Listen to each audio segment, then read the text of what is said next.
Hey everybody, what's going on? My name is Matt and welcome back to Crypto Kings. In today's video, we're going to be talking about exactly what Shiba Inu has been up to. I know so many of you guys have been asking me over on Twitter, and it's about time we get into it. So if you guys are new, make sure to drop a like and subscribe for more daily Shiba Inu videos, and let's get right into it, folks. So if you guys have not already seen what SHIB is up to here on the day, we are down around 4%, which is nothing particularly tragic. Again, not what we were looking forward to seeing, but we are down around 4% here in the low 52s. Market cap-wise, we're sitting here again right around $29 billion, which has kept us at rank number 11 here on, of course, the list of all the top cryptos of all time. But Dogecoin has managed to sort of make a mad dash ahead here up to around $35 billion in market cap, mostly because they've been able to sort of stop that kind of bearish momentum it was seeing. And again, when we really look at this for the past month, back when we were down here at 25 cents, at the point here more like 24ish,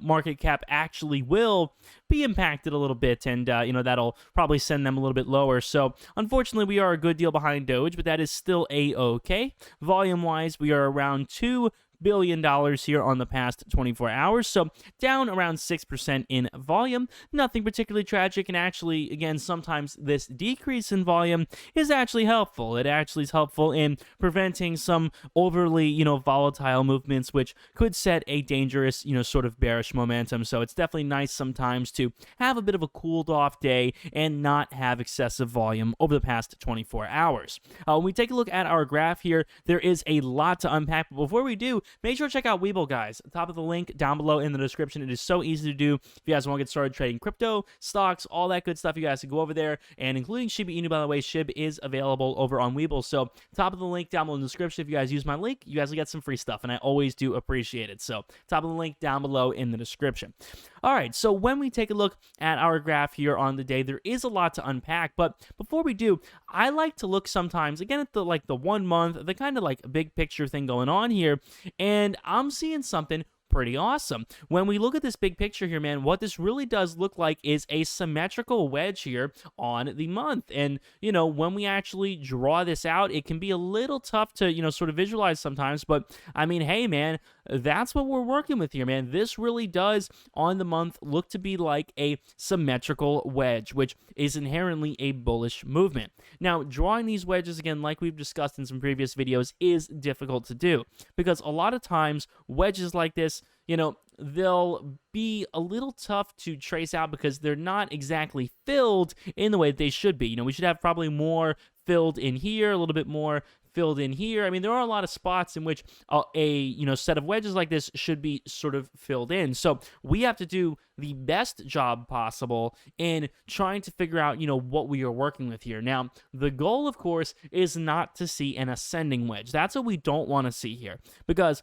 essentially when you have an ascending wedge, you have a bottom that is continuously decreasing with a top that is continuously staying the same. And unfortunately, when this happens, you'll eventually reach a breaking point and you'll see a bearish move downwards. So that is never good. We want to avoid that. But again, we have enough beef, sort of set up here from the 27th up until the early days of November. We have enough beef set up here that I don't see this being an ascending wedge under any circumstances. I see this really being more of a symmetrical wedge where they are evenly spaced and they converge, or the situation of a falling wedge where essentially the top is decreasing and the bottom is decreasing as well at a slightly less rate. So you could actually say this is a falling wedge in a sense as well. Again, it is, a little bit subjective. It really is in the eye of the beholder sometimes, but it definitely is worth considering the fact that, either way, a symmetrical or a falling wedge, they are both inherently bullish and can see a breakout. So that is definitely worth looking at. Now, on the day here, guys, you guys can see what we're working with is really just a very kind of stable period of consolidation. It doesn't look as if we're seeing any major pattern developments or any major movements. I mean, really, you could say from right around the 5th up until now, we aren't seeing much of a change. Really, the bottom has stayed right around 50. Even at some of our worst moments, again, we headed down to around 45 at one point, but right now our bottom is right around 50. And really, to be honest with you, that is about where it should be. As long as I think we don't get below that 50 and we start getting, oh my goodness, we're headed in the 40s and 30s again, as long as we're able to stay out of that territory and stay relatively close to where most people bought in, I think that will stop a lot of potential bearish movement. I mean, seriously, that's what matters to me. As long as we can stop getting to that point where people are just terrified and want to take their money out, as long as we stay relatively close and people look at their portfolio and it says, down 10%, down 12%,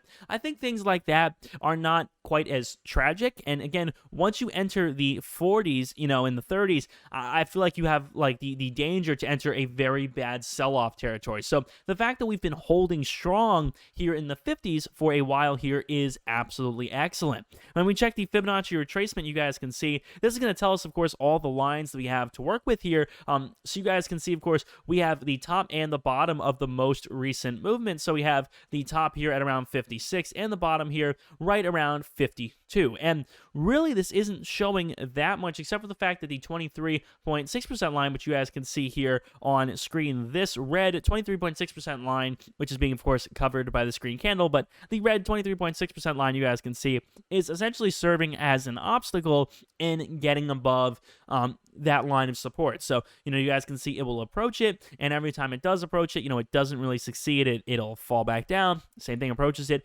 doesn't really succeed, falls back down to right around the 52 line, which, is understandable, I suppose. And again, we're going to keep trying to get above this 23.6% line, I think, before we move up. So that is a very key area of support for us to see here. But when we really condense things, man, I mean, you could argue that from, the past couple of days, I'm not big into drawing wedges, that only last a few days, but really, man, I mean, if we, zoom out here and really take a look at, really the past couple of weeks, this does look like a falling wedge. And then you enter, again, that same kind of territory, like what happens now? I mean, this really does kind of look like a falling wedge, minus, of course, this exception here on the 11th. And a deviation like this is very possible. I've seen them happen before. It's definitely not anything, particularly crazy, but a deviation like this definitely does make it harder to draw a falling wedge like this convincingly and say that there are no issues with that. So this little deviation definitely does make things a little bit more difficult. When we check the moving average cross, you guys can see it is over the red here for a while, then the green comes out on top. Now the red's out on top, and they're right about converging. So, the moving average cross here is essentially telling us it is, somewhat neutral in the instance of whether or not we are bullish or bearish. And of course, the relative strength index, one of my all-time favorites, you guys can see earlier we reach kind of a peak here with the relative strength index right at the start of the fib, right at around 56, so that does appear to be kind of the high point that the relative strength index will permit.